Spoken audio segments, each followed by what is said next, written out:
I don't want to look like a 20-year-old anymore because I'm not 20. I allow myself to say whatever it is. It could be something like, I'm feeling fat, I'm feeling ugly, I feel like I'm past my prime. You would never go to a cat, I think you should have a facelift, love, or bit of liposuction there. You just wouldn't. Your face is for other people to recognize your soul and the soul contracts that you have with them. At what point do you allow yourself to eventually age? Is the energy behind the way that you show up that is felt by people? Hello and welcome to Fully Seen, the podcast where we don't fuck about small talk. We dive straight into the deep end. I'm Danielle, your favorite psychic healer and host. Thank you so much for being here. Let's get into these episodes. Hello. This is my first solo cast. It's out of my comfort zone. There are many obstacles that I've overcome to be here today. And I'm just having a go. Let's see what comes out. I have something that's on my heart to speak about, which is around the topic of aging and all the kind of offshoots from that as well. I've actually made some notes because I don't want to forget anything that I want to talk about. Yeah, and it's definitely divinely guided that I do offer my voice on this topic, which, surprised me as much as you. So here we go. So aging. The thing that upsets me the most about this is that there's so much pressure on everybody at the moment to not age and to look a particular way forevermore. And it's going against nature and it's setting a precedence that is unachievable or not even desirable for a lot of people. For example, I feel personally that forehead lines are no longer acceptable in this day and age. How ridiculous is that when it is a part of aging that at some point lines will show on your face? For me, I'm not going to go down the Botox route. I'm 41 and I have forehead lines. You can't see it because the lighting's pretty good. I feel uncomfortable showing you that, but I want to normalize aging, so I have to get comfortable with being uncomfortable in that way. Yeah, and I did grow a fringe when I noticed that they were getting deeper. I'm not going to lie. I care about the way I look just as much as anyone else. I'm a Leo. I care. I'm vain. I can be. But I'm also seeing aging as an opportunity to not conform in that way and to not just follow like a sheep down this road of not aging. Because I was on a little walk in my local area and I walked past an older lady and she had a little walking trolley with her and she radiated beauty to me, and I felt so comforted by her presence and the way that she looked, because there is something really comforting about seeing someone who has lived a full life and has aged appropriately. Imagine if we get to a point where there are no older people or people that look like older people. How strange will that be, that everyone's going to have this similar sort of non-moving face that doesn't showcase the life that you've lived? I think it shows personality and it shows your genetics and the way you've taken care of yourself. And I'm not sure if you're aware, but there's face reflexology, the same as you have for your feet. So different points on your face show you the way that your body is trying to communicate with you. When I was in a marriage that I was unhappy in, not consciously aware of it, but I had deep frown lines here. And if you have lines here, that's saying that either your liver's out of balance or there's some repressed anger and resentment that needs to be processed. And that's what I learned from my face, because I cared enough to know, what is it? Why are there some deep lines there? And they're gone. Since I've made peace with all of that, they're gone. But now I have other areas that are calling my attention. If there's something that's showing up in my face, like either like spots in this particular area or lines or dryness or something, or a rash, then if you pull up the reflexology map for your face, it will indicate to you where your body wants you to pay attention. And you can look into Chinese medicine and different methods to clear whatever your body is trying to connect with you about. And that's the problem. By having lots of Botox on your face, you have lost the communication with yourself. You can no longer see what's really going on for you. And one of the practices that I like to do is sit in front of a mirror. And if I'm feeling particularly sad about something like aging, I do feel sad about that sometimes because it's a loss of who you were. But equally, I don't want to look like a 20-year-old anymore because I'm not 20. And I didn't appreciate myself back then. And it's only with age that you realize, you have to appreciate what you've got when you've got it.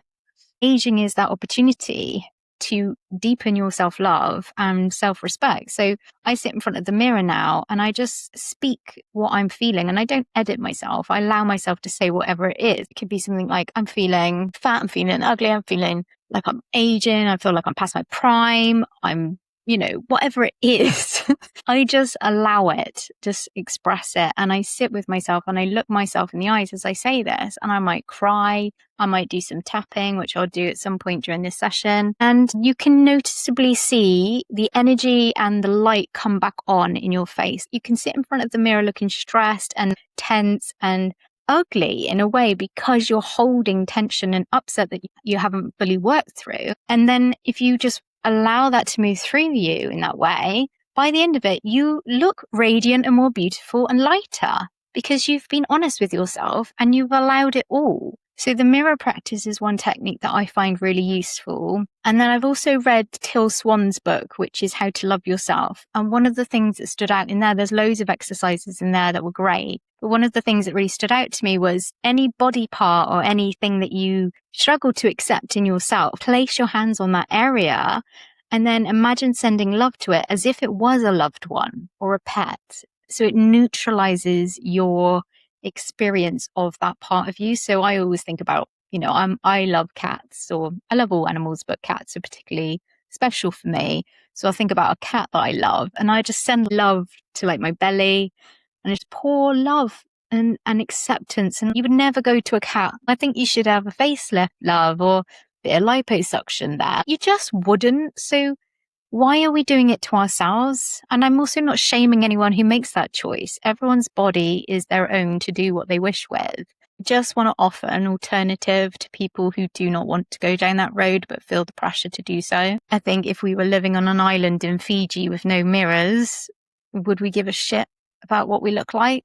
Would we be thinking, oh, maybe I should get Barbie arms or whatever it is? It's ridiculous. It's got ridiculous. And the celebrities looking like skeletons is a massive concern. And I just want to wrap them up in blankets and say, stop. Why aren't the people around you intervening? Why are they letting you be on big shows or big tours when you're clearly struggling? There comes a point at which when people have lost a certain amount of weight, you see it in their eyes become dead and glazed over. There's nothing there. They've gone. And it's really sad to witness in people, but it's true. It's there. And I know they feel a pressure to be looking a particular way because they're in the public eye, but that pressure could be used for good, as in, I'm not going to conform to this pressure.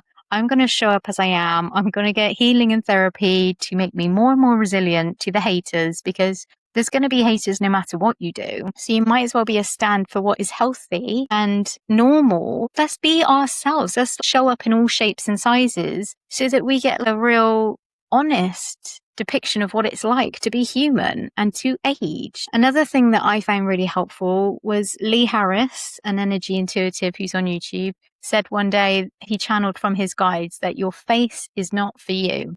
And I thought, wow, yeah, it's not, because your face is for other people to recognize your soul and the soul contracts that you have with them. The majority of the time, you're seeing your face a lot less than anyone else is seeing it. So it's upsetting for the people that love you and are familiar with the way you look when you change your face, because it also affects them. I know someone whose mum is thinking about having cosmetic surgery, and she feels really sad about possibly not recognizing her mum at the other end of that. And I would hate for my mum to do anything like that. I'm lucky my mum is a natural woman, and I'm really glad that I have that as a role model, because even if you tell your children you are beautiful just as you are, if you are demonstrating and leading in a different way, as in you are changing yourself over time and not fully accepting yourself, then you lead by example. They're going to not accept what you say, they're going to follow what you do.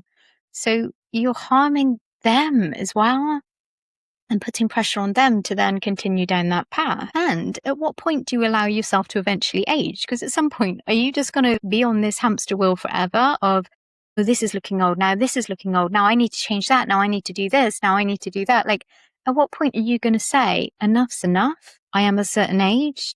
I can allow myself to age. Once you commit to Botox, at what point, and it's not just Botox, this is just one example of the many things that are available, like fillers. I don't even know what these things are. There's so much that's being offered that's scary. And again, I had a conversation recently with my housemate, and she made me aware that cosmetic surgery was originally for people who really needed it after accidents or born with things that they needed support with. So I love that it's available. And for some people, it is the right path, especially if they've been really struggling with something for the long term. And this one small tweak is going to make the world of difference to them. Okay. But I think when it's just being used as a quick fix, instead of looking at it more deeply and thinking, how can I love and accept myself just as I am, which is what I think the true definition of beauty is. This is just external. This is just external. Is the energy behind the way that you show up that is felt by people. I once had someone draw a past life version of me, and that was really telling, because even though it wasn't me, obviously it was a different person from a different culture that I was in a past life, I could still see and feel my energy and my soul radiating out of this picture. So I was like, oh my God, no matter what body you're in, your soul radiates its essence. And that is what's felt by people. And that's what matters. If people could spend the money that they put, I mean, Botox you've got to have every 3 months, haven't you? And injecting your face with numbing agent. Why would you want to numb your face? Why would you want to stop yourself from expressing yourself? And every 3 months you have to do that. So that's cost and time and pain for your face. Your face isn't happy about that. And the more you love something, the more it shines. It's like even objects in your home. If you leave them in a dusty corner and you don't pay them attention, you don't clean them ever, they look sad and miserable. Even my money plant, I was like, oh, you're a bit dusty. And I polished it off and it started to radiate its energy again. If we were to think of ourselves like that, as long as we are making the best of what we have, and even then, I can't always be bothered. A lot of the time, I don't even wear makeup these days, and I feel more beautiful because of it. It lets your skin breathe, but everyone's got their own standards with these things. And another thing that I discovered, I did go for a spell when I was really upset about aging. It was probably a year ago now.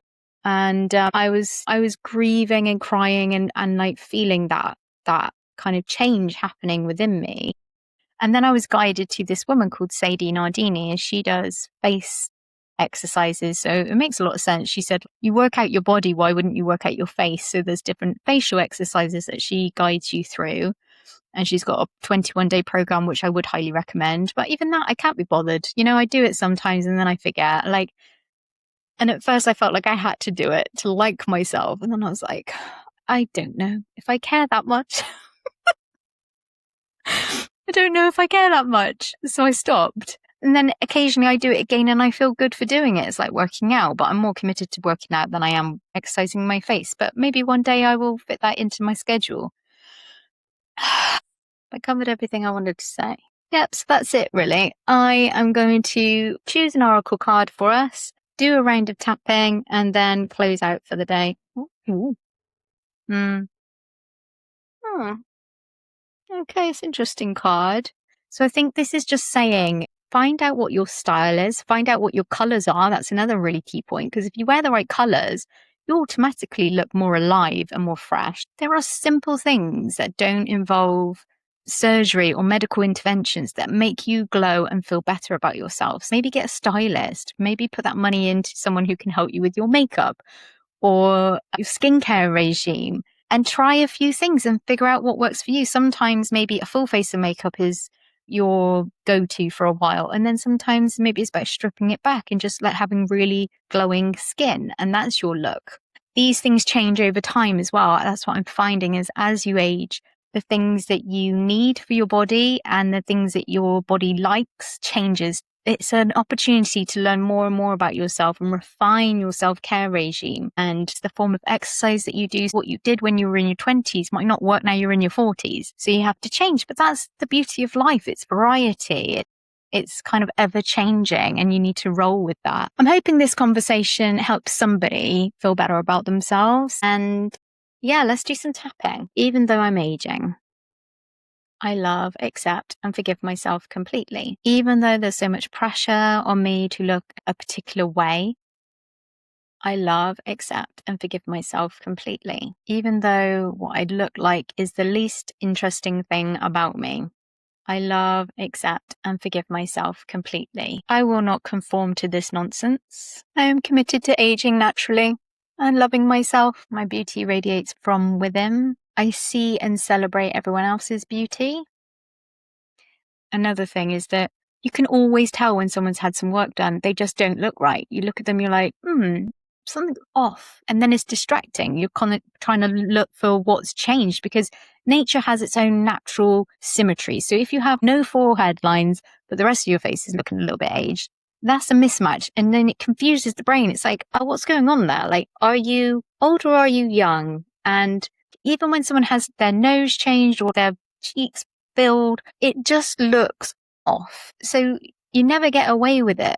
Anyway, people know that you've had work done. So you either choose to accept that you're aging, or you have to accept that people know you're trying to avoid aging. So pick your battle, really. There's no way I would unnecessarily put my body through surgery. And there's no way I would allow anyone to inject and numb my face. And that's not to judge or shame anyone. I'm just giving you a different opinion. And I find it so strange that it's been so normalized. And I worked in a pub a few years ago, in a pub in the back end of nowhere. And both of my supervisors had had Botox. And I was like, you serious? Like, what? And then even her mum had had Botox. I was like, oh my God, what is the world coming to when you start to find normal people in rural locations having Botox? I was like, oh my God, let's stop this craziness. Let's just age gracefully. Let younger people see what aging looks like. That is our gift to the world. We are blessed to be old and wise. Thank you for listening. I hope this has been beneficial. I hope it hasn't upset anyone. My intention is to support those who need an alternative narrative to follow. And I am sending you so much love. I don't want to look like a 20-year-old anymore because I'm not 20. Aging is that opportunity to deepen your self-love and self-respect. I allow myself to say whatever it is. It could be something like, I'm feeling fat, I'm feeling ugly, I'm feeling like I'm aging, I feel like I'm past my prime. I would never go to a cat. I think you should have a facelift, love, or a bit of liposuction there. You just wouldn't. So your face is for other people to recognize your soul and the soul contracts that you have with them. At what point do you allow yourself to eventually age? Thank you for watching this episode of Fully Seen. I really hope it's touched you in some way, and I would love to hear how in the comments below. Please like, subscribe, share it with other people who need to see this. Episodes will be coming out fortnightly on a Wednesday, so take your time to watch it again, repeat the tapping section. And if you would like to go deeper with my work, you can visit flowwithdanny.co.uk, where you can find my books, oracle decks, online courses, and one-to-one working with me. I am so happy you are here. Stay tuned for more. Thank you. Bye.